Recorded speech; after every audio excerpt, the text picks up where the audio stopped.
So here we have the accessory pack. You would have received this with your iHelp pendant. We've got the packaging here. Once you take that out, you'll see inside we have a button. We also have a plug. An important thing to know about the accessory pack is that it needs to be plugged in with a 1-volt plug, which is what we have provided you with here. You also have a wrist strap, and that's where the button goes into.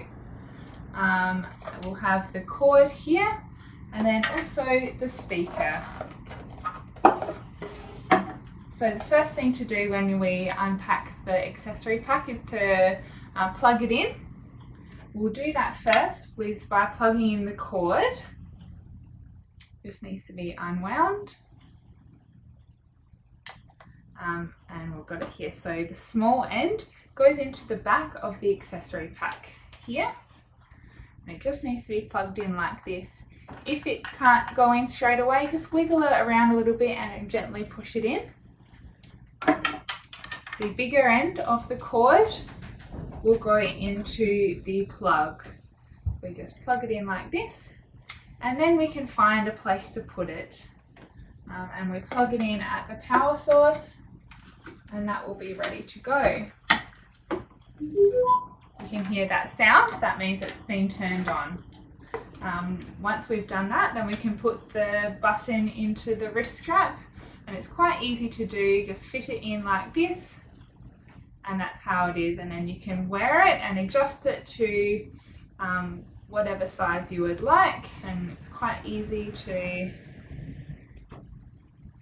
just push it in like that, and that's how it will sit. Once we have done that, then we need to get our iHelp that we have already set up in a previous video, and we can pop the iHelp into the cradle just like that. Some important things to know about the accessory pack is that the button will only work when the iHelp is sitting in the cradle. When the iHelp is sitting in the cradle, it will actually charge it as well. And as you can see, this iHelp is fully charged. The button will work within 30 meters of the accessory pack, and it will communicate with the iHelp, and you will then be able to hear the sound coming out of this speaker. And there's also a microphone that will be able to pick up your voice. When you know that the speaker is on, there is a red light at the back, and you also see that there is a volume control to turn it up and down just here.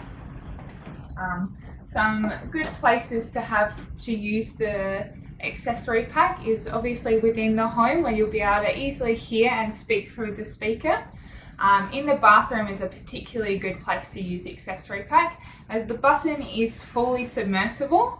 It's got an IP68 waterproof rating, which means that you can be taken into the shower, no worries about getting wet, which is really good for if you have a fall in the shower, you can just press the button. Another great place to use the accessory pack is to take the speaker outside with you. It has a 24-hour battery period, so once you've had it plugged in charging up, you can actually take it off charge, take it outside with you when you're gardening, and you can wear the button instead of the iHelp, and it might be a little bit easier instead of having the iHelp swinging around your neck. Just make sure when you come inside you pop it back onto charge. One last important thing to know about the accessory pack is that the button doesn't have automatic fall detection, so if you do have a fall, you need to make sure you press it. That's all you need to know about the accessory pack. If you have any other questions, then give us a call.